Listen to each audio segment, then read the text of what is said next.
ओम पूर्णमदः पूर्णमिदं पूर्णात् पूर्णमुदच्यते पूर्णस्य पूर्णमादाय पूर्णमेवावशिष्यते.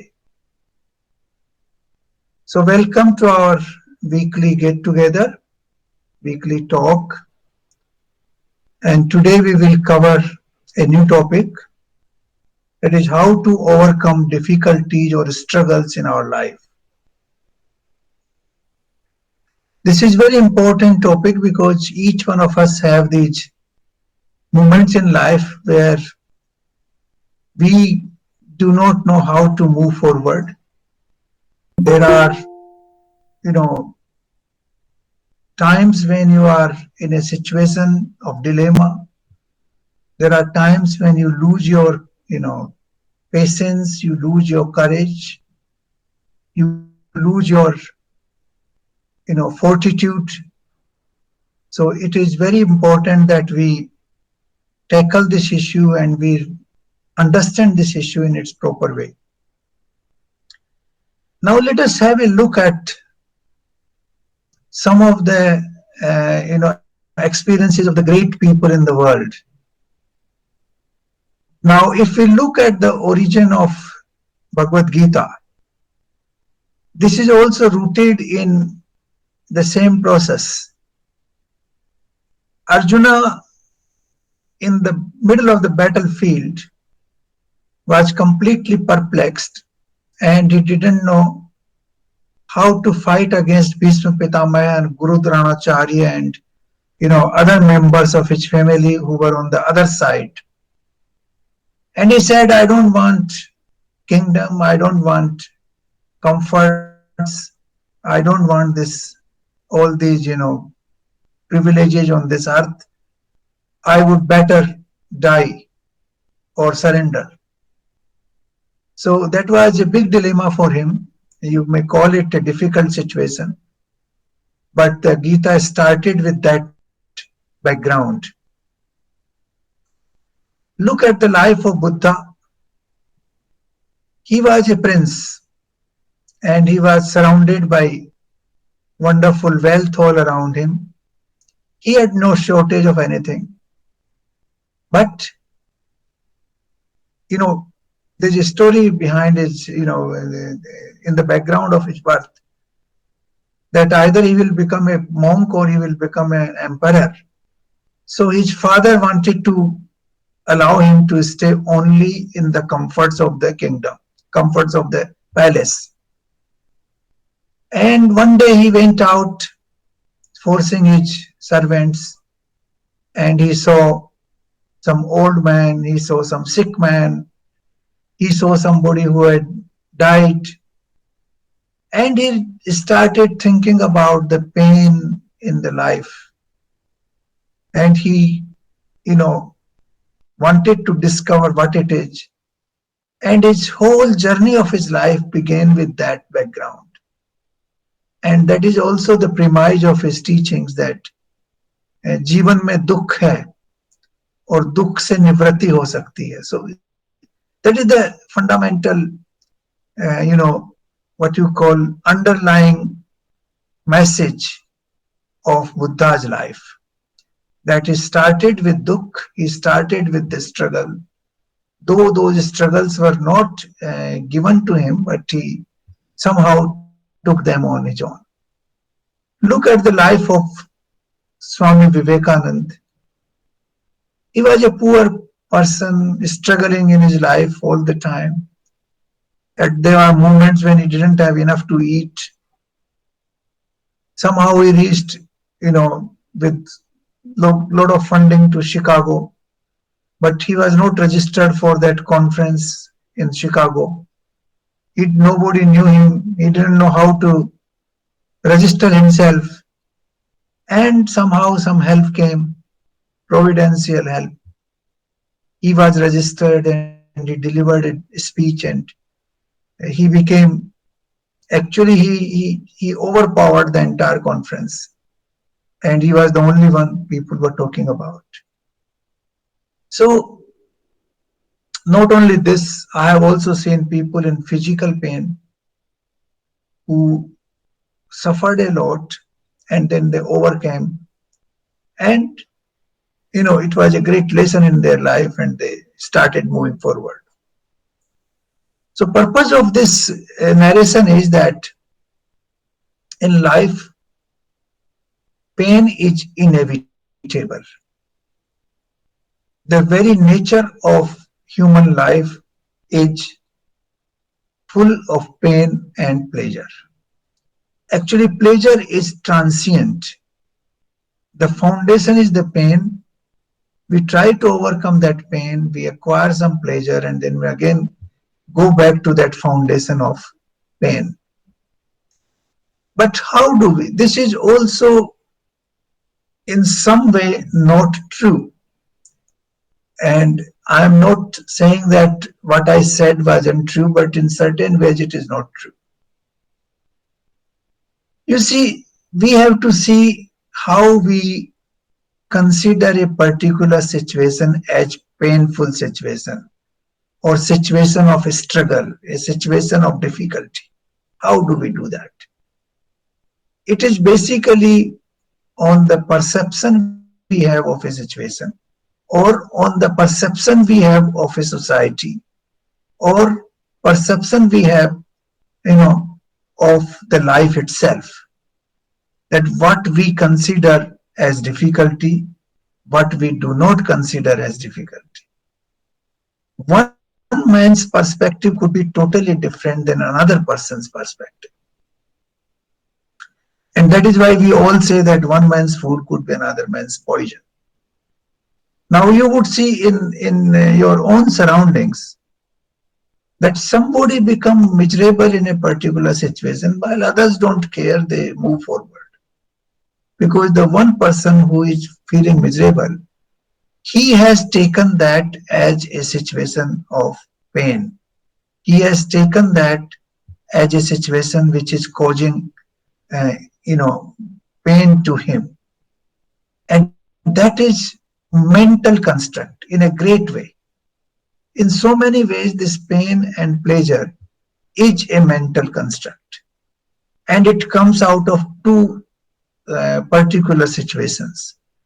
One is, what is your outlook to the world, and what is your analysis of pain and pleasure. The second is the perception of the situation. These are two parallel things. How you, for example, your son is not obeying your instructions or obeying your advice, for example, and that gives you pain. He is not employed and you feel painful. He is not able to decide about his marriage, and that gives you pain. Now that pain is coming because of our mental construct that this situation is not good. Now we perceive that situation that this is not good, and that gives you the pain. If you perceive this as a reality which happens, a reality which is given in the world, then you will not take it negatively. You feel, yeah, this is going on. This is how the life is. Some people, get married, some don't get married. Some people follow your advice, some people don't follow your advice. Though he may be your son, but ultimately he has his own personality, and he may or may not like your advice. So if you take it in a different perspective, then you don't feel the pain. But if you construct it in a different way, then the same situation can give you pain. So this kind of pain, that is one variety of pain, which is created because of our mental construct. It is not the pain in reality. It is primarily because of the mental construct. And most of the pain which we experience in life, most of the struggles we experience in life, they arise because of the mental construct. Look at a poor person who is struggling in life. He doesn't have enough money to support himself and his family. Now we feel that he is struggling. Now to the world that appears painful. is correct that he is struggling. But in reality, he may be happier than what I and you are. Because we have different variety of pain, he has a different variety of pain. So the comparative study might indicate that that guy is happier than we people. And most often that is true because you will see the people who have lot of physical comforts, they are not able to sleep well in the night. Even in their seven-star bed, they cannot sleep.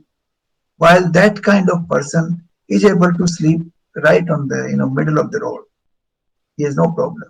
So this is one aspect we have to understand of pain is the mental construct and perception or the bias which we have developed in our mind uh, over a period of time. So that is one cause of pain. The second cause of pain is, I think we discussed this briefly once, that four pains are inevitable in life. Those are part of our journey in this world.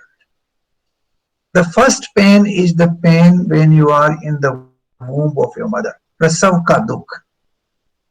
That period of 9, 10 months when you are in, in a very enclosed prison, and we do not come out with of that pain because when we take birth, that pain is forgotten.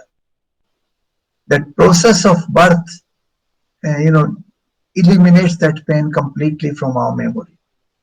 Otherwise, it is said that that is one of the first pains and very difficult situation for every human being.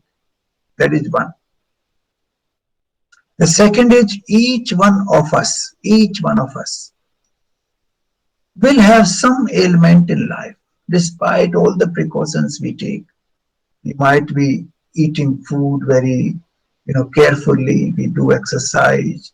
We sleep well. Despite all that, each one of us will have some ailment in life.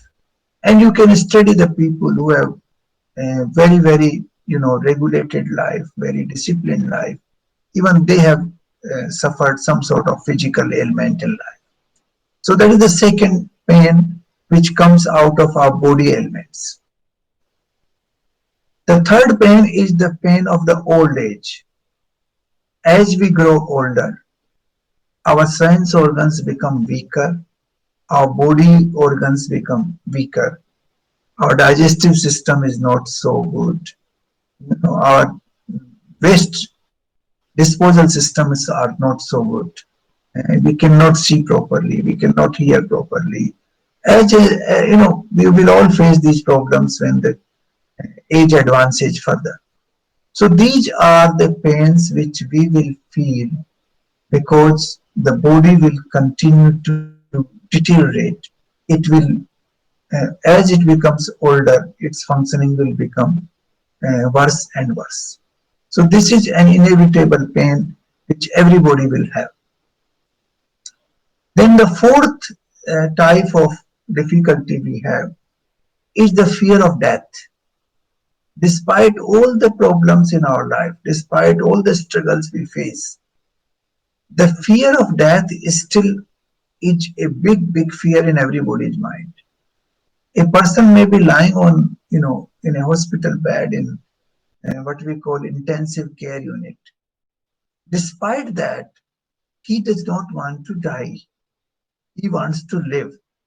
And that fear is another pain which we have in our daily life.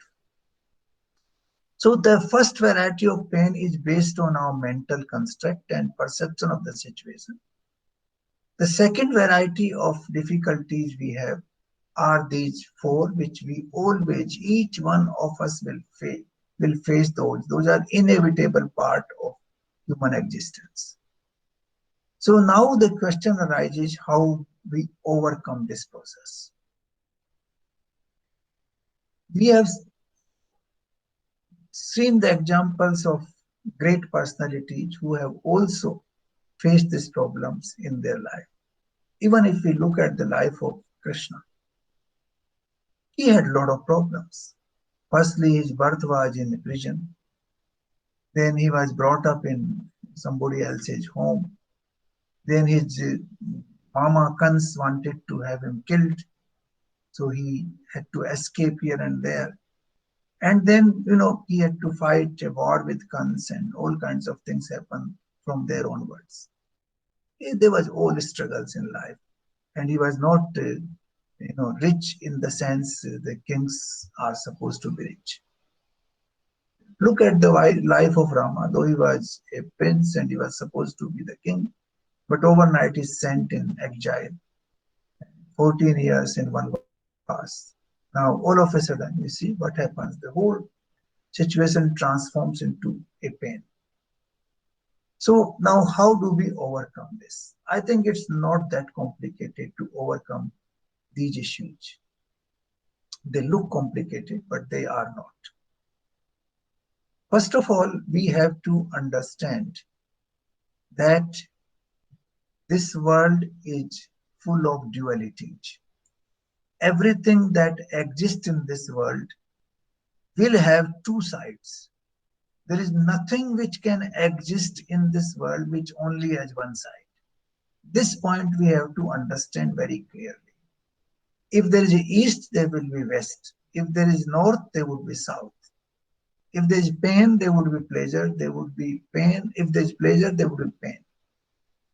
So this aspect we have to understand, that in this world in which we are here, we will have to have pain, and we have to face that.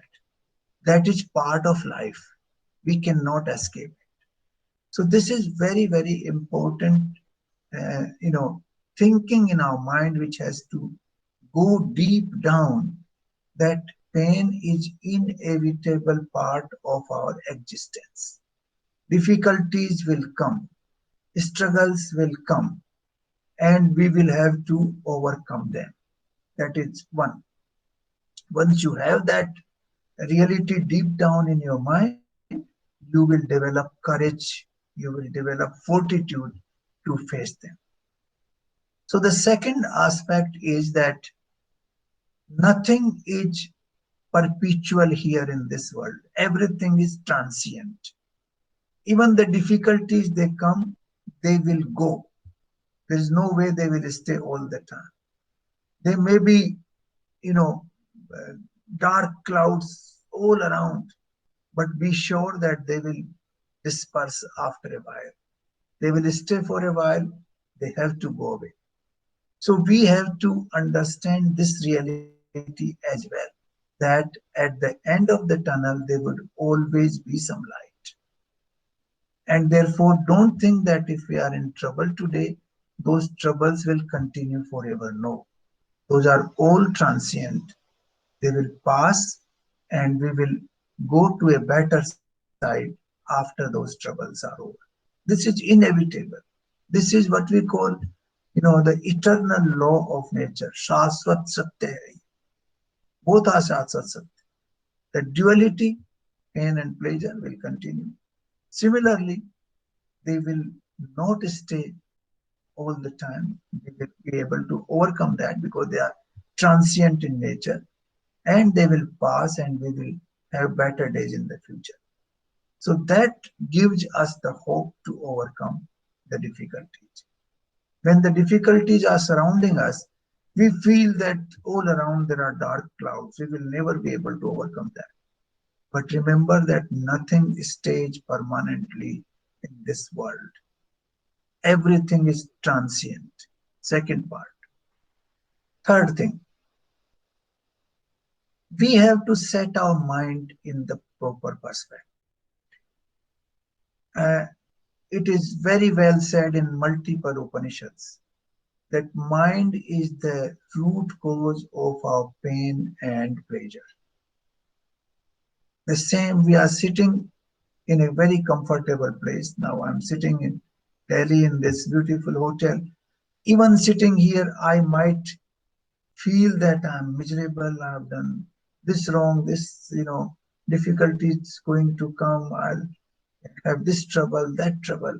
I can create a construct in my mind which can be very depressing and which can cause tremendous problems. So the mind construction is very, very important. We have to keep our mind in positive frame, because firstly we must know that nothing is going to last forever. If we are in difficulty, next moment we will certainly have better life. That is one part. Secondly, you can overcome difficult moments only through fortitude, and that fortitude comes from the strength of mind. In fact, in Brihadaranyaka Upanishad, there's a beautiful sequence of life which is given. The sequence of life states that you imagine things in the mind, a thought comes in the mind, idea comes in the mind. When that idea comes again and again, it becomes, sort of desire. It converts into desire. So the idea converts into desire. This is all mental construct. Nothing is happening physically. All mental construct. The idea comes frequently, it becomes your desire. When you think about desire more and more, it becomes your will. Then you become stronger that I should achieve this. The will is stronger than the desire.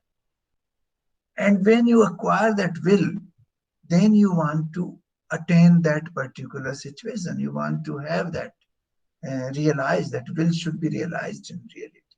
So you resort to action. For example, you want to do your MBA.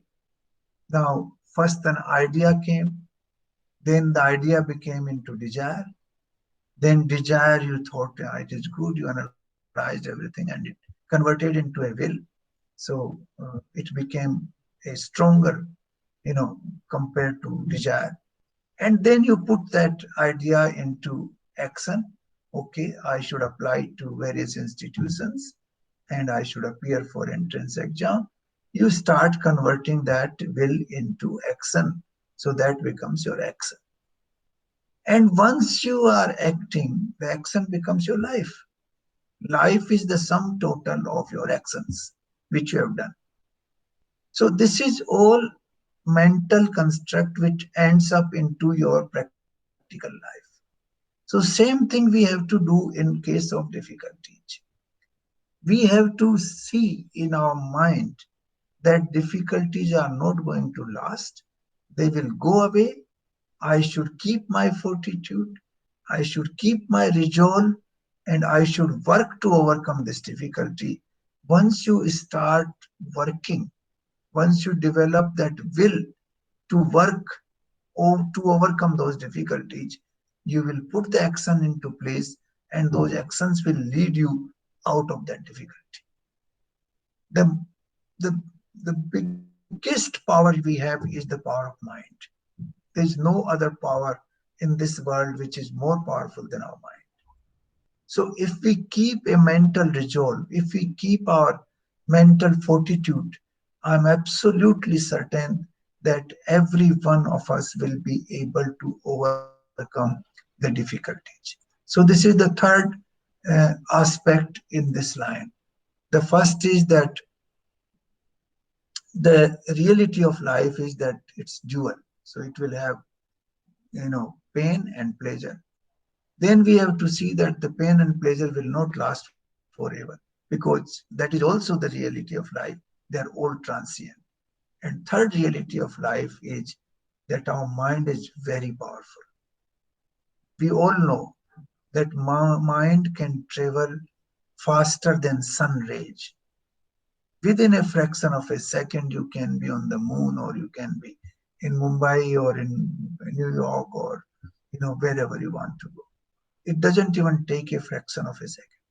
It's such a fast traveling instrument, and this is the only instrument which can also travel back in time.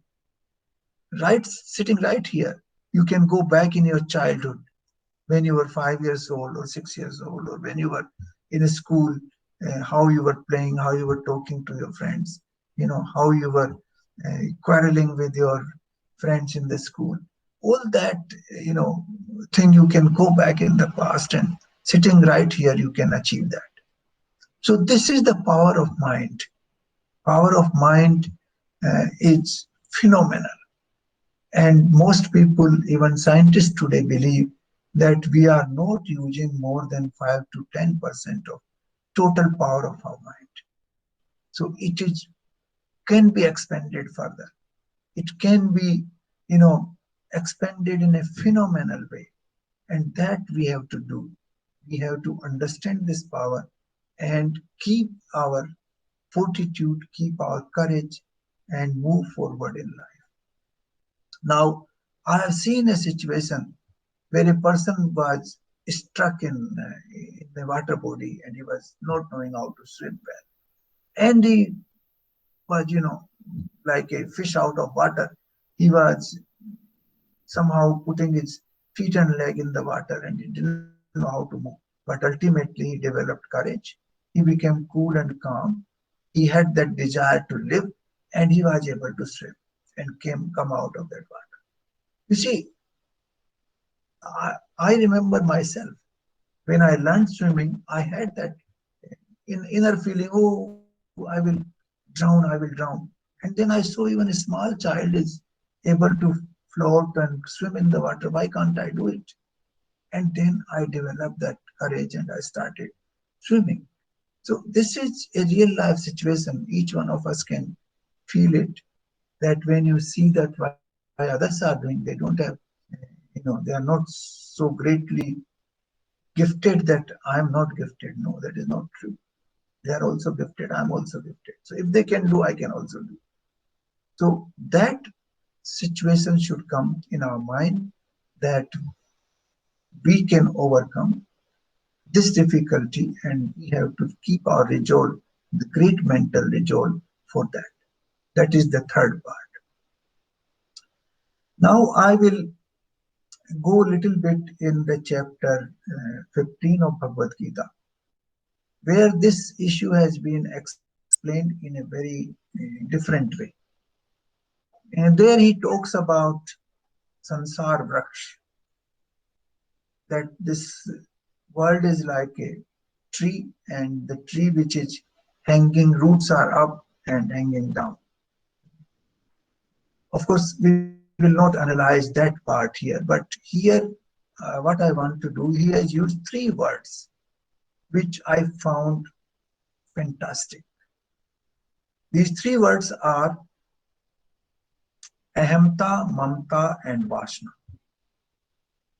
Ahamta is the ego, mamta is the attachment, and vasana is the desire.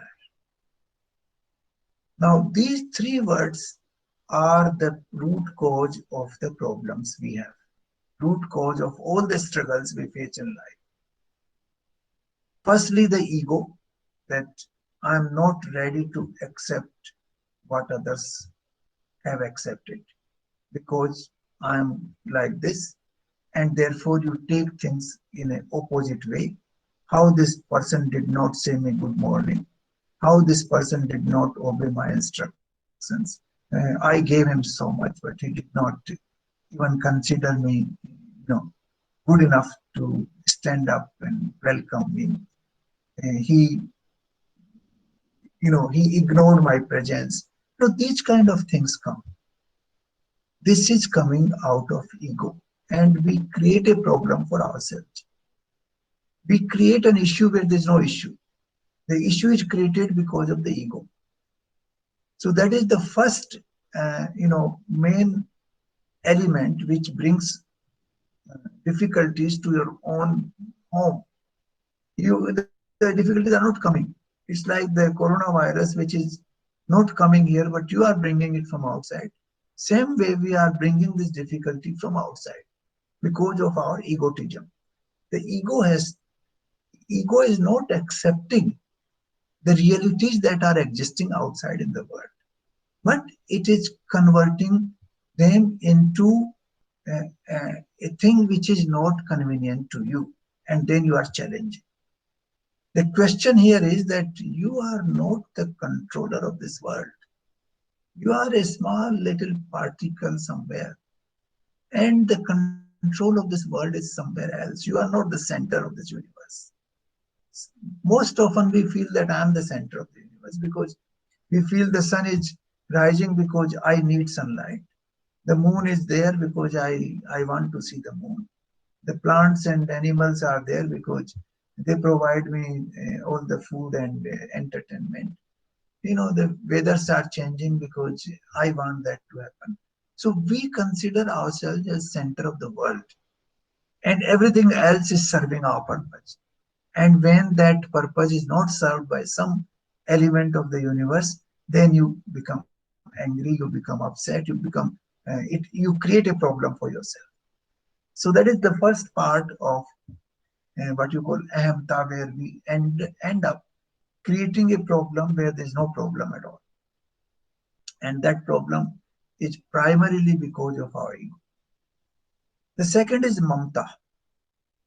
Mamta is attachment. The attachment problem comes primarily from our family and friends. The attachment to a child, your son or daughter, attachment to your wife or husband, attachment to your parents. Now, there the relationship should be that I am the center. The children should accept what I say. My wife should accept what I say. I'm looking after my parent. They should also obey me. Now, that thing comes. Firstly, ego comes, that is coming out of ego. Secondly, attachment, because they are near to you. If they don't obey you, that causes more uh, difficulty in your mind than anything else. If somebody unknown to you does not follow your instructions, you don't care much. But when somebody known to you does not follow your instruction, because of the attachment, it hurts you much more. That attachment leads to deep hurt in your mind and in your thinking. That is the problem. Now, let me take another example to explain this. This is in every single family, that we have this problem with children, with wife, that I told them so, please do this, and you come back and say, nobody followed your instructions, and you get angry. Now you tell the same thing in a crowd. If they accept, it's fine. If they don't accept, doesn't matter. You know that they are not close to you. Some of them will accept, some of them will not accept. But in the family, if they don't accept, it becomes a problem. So this is attachment leads to what you call a hurt which is deeper than the normal. So the ego causes the problem. Attachment makes it worse. Because of the attachment, that problem goes deep down in your heart and keeps coming back again and again. Every time you deal with the situation, oh, he did not understood me, did not follow me that time. He doesn't, obey my instructions. He does what he wants to do. I looked after all his life, but he's not even bothering for me. Now these kind of things come, and you become in in sort of pain. You land up yourself in a pain. So that this becomes a struggle. The struggle is self-created. It's not a struggle which is uh, given in the form of old age or given in the form of ailment, but this is the struggle which we have created out of our mental construct of ego and then mamta, that is attachment. Third is vasana, that is desire. Of course, we all know that desires can cause tremendous problem. You have a desire to go to, for example, travel for 20 days. But now, since there's a coronavirus, you can't go, and it gives you pain. Oh, what is this nonsense? This virus doesn't even allow me to go out of my home. I want to travel. And it gives you a sort of pain. You ultimately accept it, but it gives you pain. But then it can be even worse. There may be another situation where you don't have enough money to travel, and then you have a desire to travel to, for example, Europe, and you don't have money, or maybe you did not get visa has been denied to you, and that will cause you problem. Either money problem, you will try to feel that this guy doesn't deserve. He failed in his exams. He has no intellectual power, but he is rich and he's able to travel. I'm well educated person. I'm so much knowledgeable, but I'm suffering in the life. Then he said, this guy, you know, doesn't even know how to sign, but he got his visa. And I have such an intellectual power. I passed my examination with, very great distinction, and still I'm not getting visa. Now these things start hurting. So this is the combination of all these three: ahamta, mamta, vasana. Remember these three words. And these three words are coming from chapter 15 of Bhagavad Gita. Ahamta, mamta, and vasana, they become the source of your difficulties in life. They become part of your mental construct, leading to difficulties in life. They become big obstructions in your path at times. And therefore, we must understand these three words properly. And what is the way out? There's another word used in the same chapter that is called Vairagya. Vairagya is not going to Himalayas and going to ashram and isolating yourself from the world or the sansar and sitting in forest. That is not Vairagya. Vairagya is detaching mentally from these three constructs: ahamta, vasana, and mamta.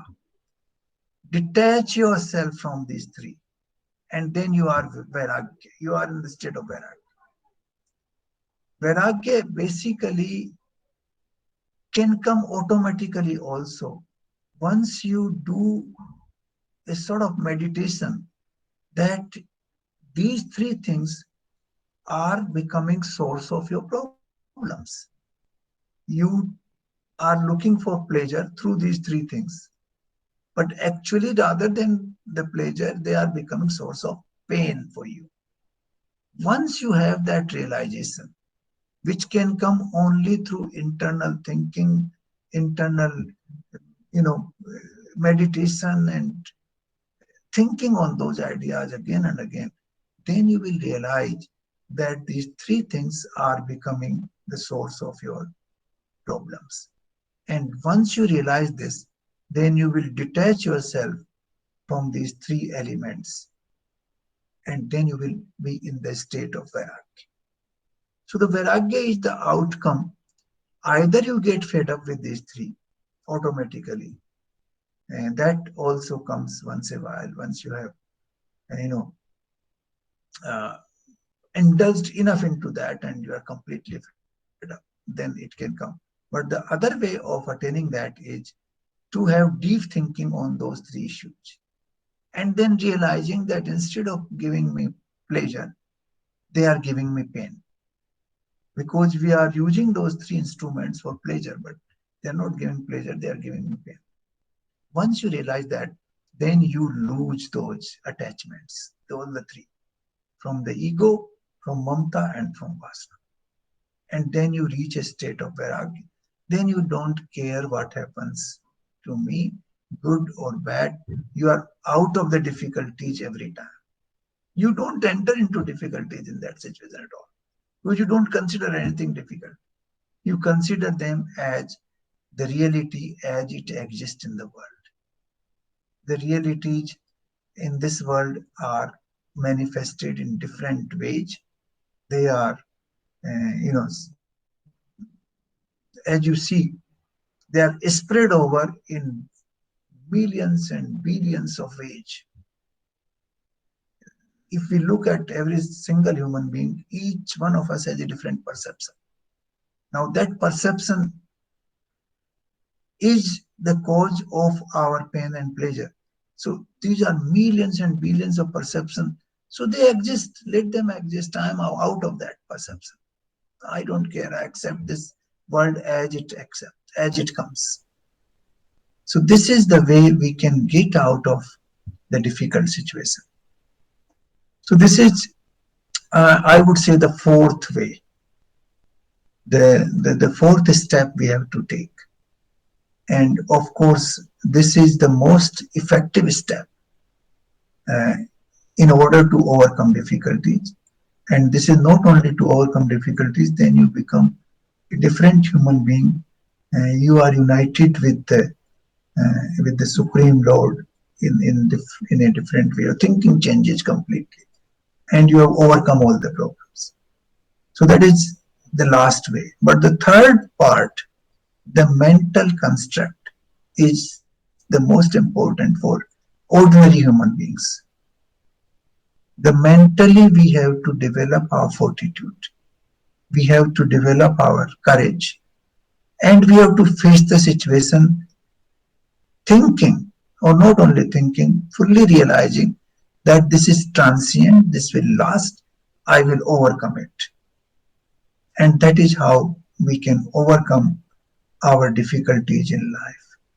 The difficulties are there to test us, and we should, like we say, सोने को सुहागा बना देती है. And we also call in Christianity baptism by fire. So we become wiser, we become stronger, and we are able to live our life more fruitfully, more happily, if we pass through these difficulties. Difficulties are needed in life. Imagine a person who has no difficulty in life. He will have no engagement in life. He will feel bored all the time. Such people are worse than the people who are facing difficulties. Once you face difficulties, you think, your thinking power works, your physical power works. You do many activities to overcome that. You engage into the world in a variety of ways. But a person who has no difficulty at all and is just sitting indolently at home, doing nothing, he becomes actually a burden on himself. He starts getting bored. His family becomes bored with him. His mental faculties get retarded after a while. His physical strength is drained. So we don't have to reach a state where there are no difficulties and we are in a position of indolence. No. Difficulties we must accept. They are part of our life. We have to fight them. We have to fight them with fortitude, fully realizing that they are not going to be there forever. We will overcome them. I have seen in the course of my interviews in the last 15 days, the students who are coming from very, very poor families, who don't have enough to eat in their families, large families from rural areas, they have been able to reach a stage where they have qualified for civil services. So, we can overcome those difficulties through fortitude. So I think the most important part for daily human life is to resolve and to keep our mind strong and to move forward with courage. That will give us a strength to overcome. And the last part of Ahamta, Mamta and Vasana is for those who can reach the spiritual path and they can, attain a perpetual, what you call, vairagya from this. That is for them. But in the normal life, the second part, that is the mental construct, is very, very important. So let us end our today's session with the resolve that the difficulties are not going to last forever. They are transient and we will overcome them. We have enough mental strength, enough physical strength. We will mobilize all our resources and we will do our best to overcome them. And that is, once we do our best, there is no way the difficulties can continue to be in our path. With this resolve, I will suggest that we will close our session today